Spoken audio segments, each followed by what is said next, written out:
Ada tugas anak sekolah. Mereka diminta untuk mengumpulkan kentang sebanyak orang yang mereka benci. Ditulis namanya di kentang itu. Besoknya mereka membawa ke sekolah. Ada yang dengan bangga bilang, saya bisa bawa 10 nama, 10 kentang. Saya 6 kentang. Saya 3 kentang. Semuanya pada ketawa, cuma 3 aja. Lalu sang guru bilang, masukkan ke dalam plastik, ikat dengan tali, dan gantungkan di leher seperti ini selama jam pelajaran dalam 1 minggu. Yang bisa bawa kentang banyak mulai nyesal. Makin lama makin berat kan? Apalagi kentangnya mulai membusuk. Gurunya berpesan, beginilah efek dari rasa benci terhadap seseorang. Bikin beban dan bau busuk Anda dendam, bawa terus dalam kehidupan kita. Yang rugi siapa? Diri kita sendiri. Jadi, belajarlah memaafkan. Jangan bawa kentang busuk dalam hidup Anda.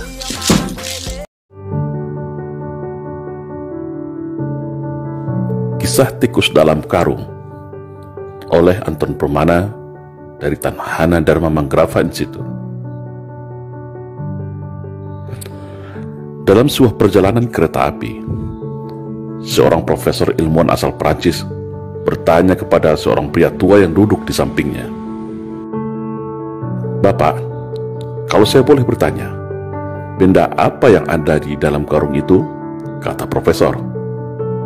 Pria tua menjawab, "Oh, itu adalah kumpulan tikus yang ada di ladang gandum saya."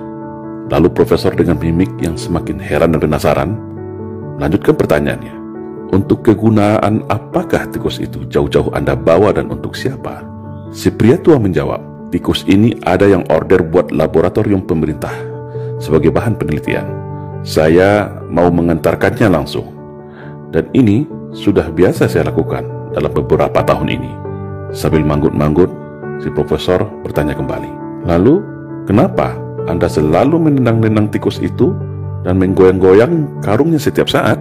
Si pria tua itu menjawab, "Oh, kalau itu adalah tradisi kami sejak dulu di ladang. Saya menendang dan menggoyang-goyang tikus itu agar tikus itu sibuk dan ribut antar sesama dia di dalam karung. Karena kalau mereka tenang-tenang saja tanpa diganggu, maka tikus itu bisa menggigit dan mengoyak karung ini dengan gigi dan kukunya yang tajam. Makanya saya goyang dan tenang terus karung ini supaya tikus-tikus ini lupa kalau mereka sebenarnya punya senjata gigi dan cakar. Mereka punya cara bersama-sama untuk melepaskan diri dari karung ini," jawab pria itu santai. "Oh, begitu ternyata," jawab profesor ini baru paham dan mengerti sambil manggut-manggut. Nah, apa yang dapat kita ambil pelajaran dari cerita di atas kalau kita konversikan kepada kondisi bangsa kita saat ini? Cerita profesor dan bapak tua pembawa karung tikus di atas bisa dikonversikan dengan keadaan bangsa kita hari ini. Sebuah bangsa yang besar, bangsa yang plural, bangsa yang majemuk, tapi saat ini terjebak dalam jurang perpecahan yang begitu tajam dan dalam. Ibarat sebuah piramida kehidupan, mulai dari puncak piramida, tengah dan bawah terpecah belah oleh ego dan kepentingannya masing-masing. Apakah ini natural? Apakah itu alamiah terjadi?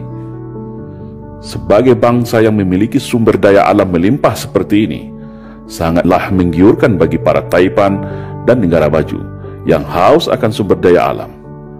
Dan sejarah negeri ini juga mencatat demikian.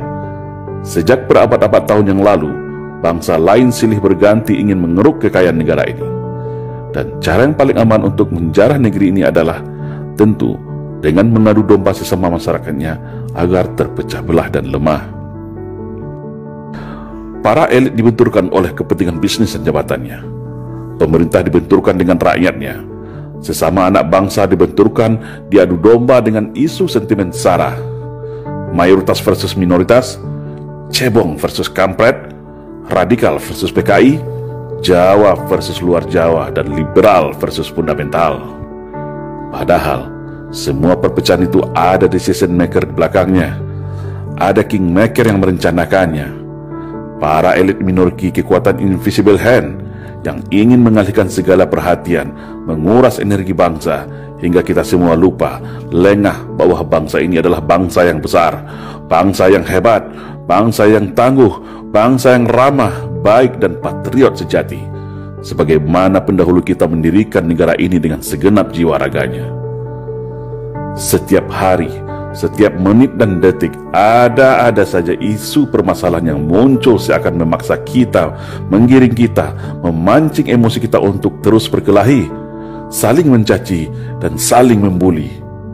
Seolah tak ada lagi celah untuk kembali ke masa indah yang penuh kerukunan, ketentraman dan saling percaya dan toleransi.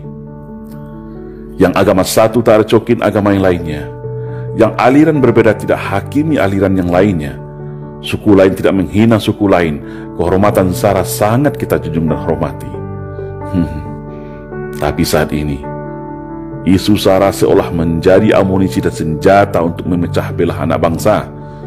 Akhirnya yang terjadi, sesama anak bangsa terjebak dalam jurang gelap perpecahan tiada henti, yang membuat para cukong, elit minoriti, kingmaker semua tepuk tangan dan tertawa sambil menghisap kekayaan negeri ini dengan tenang. Sudah saatnya bangsa ini sadar akan jati dirinya. Sudah saatnya kita semua paham arti dari semua perpecahan ini. Semua ada yang mengaturnya dan semua ada yang menikmatinya. Ibarat kata pepatah, kalau kapal pecah, maka hiu yang akan kenyang menikmatinya. Padahal mereka yang merancang ini hanya dari kalangan yang sedikit, tapi berhasil memecah belah serta membodohi kita semua dengan propaganda dan adu domba.